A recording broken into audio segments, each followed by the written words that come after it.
Hey everyone, and welcome to another Konoha Reviews. Today we talk about Aliens vs Predator, the 2010 edition that came out for PC, Xbox 360, and PlayStation 3. Recently, Alien and Aliens were on TV again, and rewatching those classics really got me in the mood for some Xenomorph killing again. Now you might not know this, but I actually think that Alien Isolation is an overrated game. It's the less popular opinion since so many people praise that game, and yes, though initially it is very good and entertaining, I think it lasts too long with you only having to face the same type of enemy mostly, and not really having any means of being able to fight back. You can just stun it for a little while, and then have to hide again, a mechanic popularized by Amnesia and something that has been done to death to the point where I got sick of it. Nevertheless though, I am currently also replaying that to see if my opinion has shifted a bit, so please expect a review on that game later on. But for now, let's talk about AVP. When this game came out, it got a lot of bad to mediocre reviews.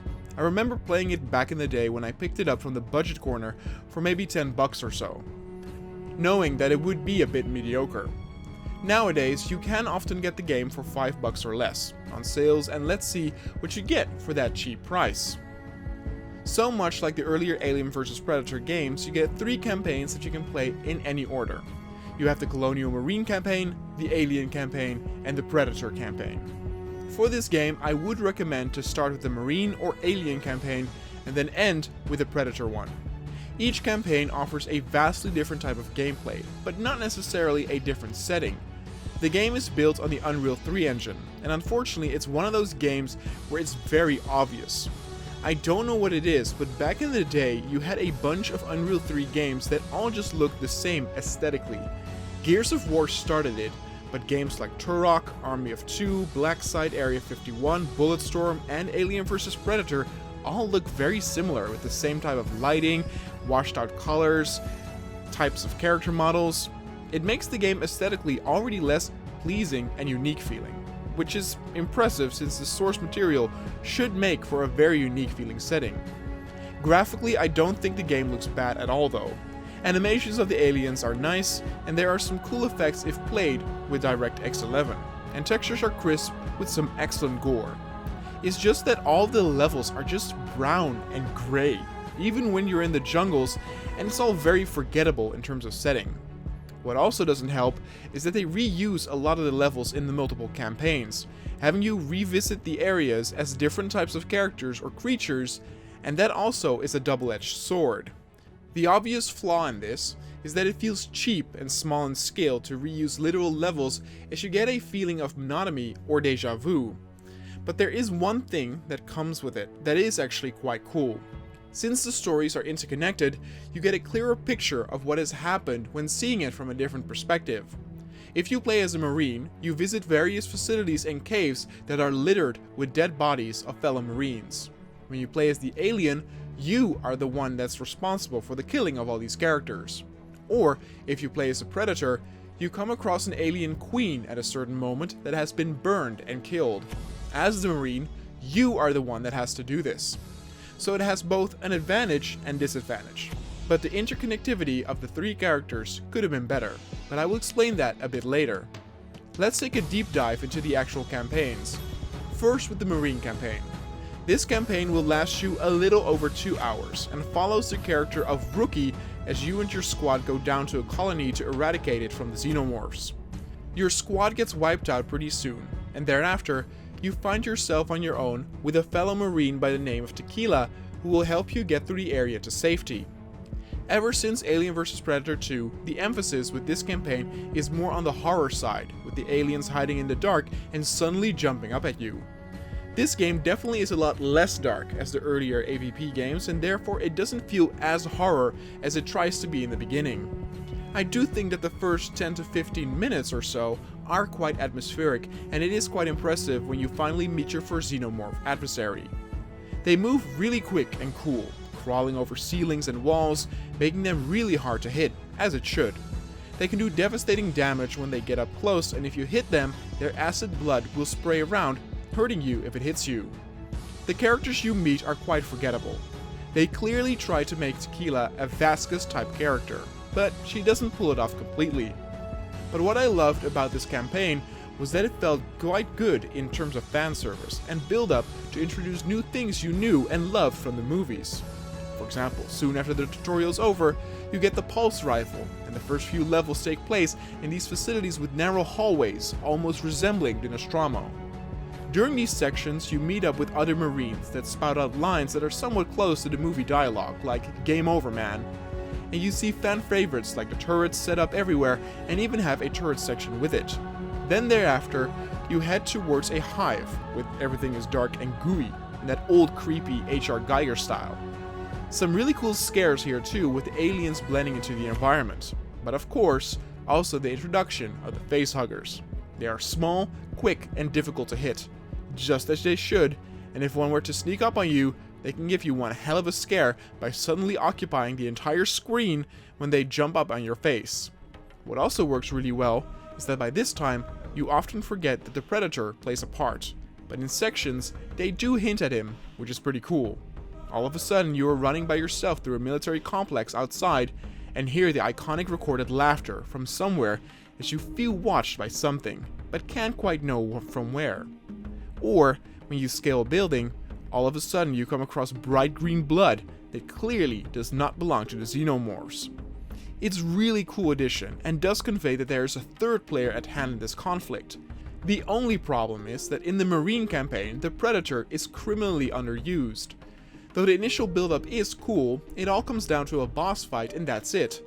In the Predator campaign, you come across at least 3 dead fellow Predator younglings, and it might have been more interesting if you would have included them more in the other campaigns, because sometimes this game feels more like an Aliens game than an Aliens vs Predator game.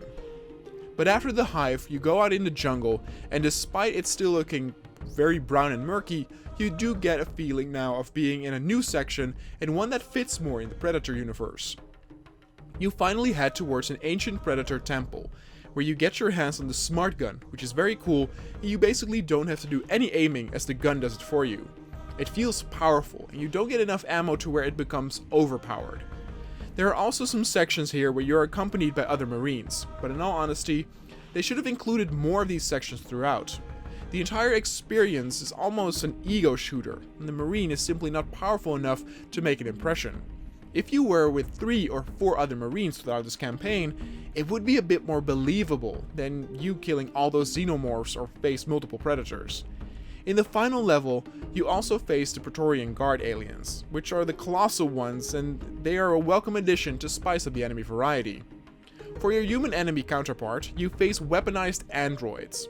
Since the Marine campaign is only 2 hours, the pacing is quite high and variety comes in the form of new weapons being introduced and new enemy types, and in that part it succeeds really well.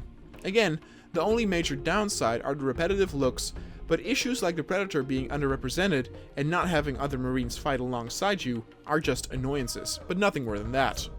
I was quite surprised with how much I enjoyed this campaign, though it is all very forgettable, which is not necessarily a bad thing. And what about the other campaigns? Well, I suggested ending with the Predator campaign, so next up is the Alien one. This campaign only lasts 1 hour, which is such a waste in terms of playtime, but unfortunately the campaign itself is also not very good, and this campaign is by far the weakest of the 3. In the old game, Alien vs Predator 2, they had an awesome Alien campaign where you started out as a facehugger and needed to find a victim to impregnate. You then played as a chest burster and needed to manually eat your way out of their ribcage. Instead of fighting, you needed to run and hide until you grew bigger, and then you could finally attack. They do none of that here, which is a real shame. You start out as a Xenomorph named 6, that is part of being experimented on by the Wayland Company. There's no sign of progression whatsoever, which they could have easily done by repeating starting out as a facehugger again. Repeating something from an earlier game might not be looked upon very positively, but the notion and feeling of evolving was so good that they could easily do it again and get away with it. The Alien is all about stealth and fast movements, since it's the most vulnerable health-wise. You can crawl on ceilings and walls to ambush your enemy, and even take out lights to stay in the dark. The real highlight here, though, are the killing animations that you can perform if you come up close to an enemy. Some are really gruesome and gory, and it's very cool. You can also harvest civilians, apparently for a better score when the mission is over. But these animations last a really long time, so long in fact that I got fed up with them quite quickly and rather just kill them with regular attacks. Some of the sections have you traverse the areas in new ways by moving through vents and sewers, which is a nice addition to territories you had already been to. There are also some very cool sections where you fight alongside other Xenomorphs. This feels awesome as you see your fellow mates rip Marines and scientists to shreds, and it's cool too that they do this when you finally face the Predator. You face multiple Predators at once, meaning it would be very unrealistic for a single Xenomorph to do some damage, but luckily, you have your fellow mates to help you in a very entertaining final battle. The end cutscene shows that you actually evolve to a Praetorian alien, but it's just in the cutscene. Again, it would have been so much cooler if you would have actually been able to play the final level as this and feel all-powerful and mighty.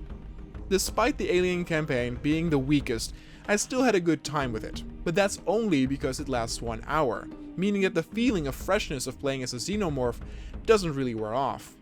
Were this campaign 3 or 4 hours, then it would surely have been a drag. And then what about the Predator campaign? Well, this campaign is actually quite awesome, though again gets hurt by the grey and brown environments and that they are yet again repeats. You start out as a youngblood in a ritual that deems you worthy to start your hunt, and there are a lot of abilities you get to play with and unlock during your 2-hour campaign. Again, the playstyle of this campaign is drastically different. In the beginning, you can jump from high place to ambush your prey and use the iconic heat vision to track down enemies. You can use some light combos with your claws or use your shoulder gun to aim and fire at the enemies to see them explode in a gooey mess. Throughout the campaign, you unlock other iconic weapons from the movies, like the disc or spear, and even get some new visors as well. You honestly feel like a god amongst humans, and it's really cool to just crush enemies and rip their heads from their bodies. What's interesting too is that this campaign tackles the Predalien hybrid, whereas the other campaigns do not, though I guess you do impregnate an alien in Alien campaign. This is such a shame, because even though I personally dislike the Predalien design quite a bit, it could have made for another addition to the enemy variety. In the Predator campaign, there are also some really cool lore sections, with your mentors being in awe on the temple you visit and the treasures and history you discover. If the campaign would have just been a bit longer or more in-depth, it could have been really cool, but it's all quite bare bones as it is now. And that is the main issue with this game. I enjoyed all 3 campaigns, but it feels like there was a lack of budget to where they really could not go deep with the lore and the material. I feel like the creators wanted to make a game that was a good homage to the franchise. There's enough fan service to see this, but it feels more like a quick snack rather than a main course.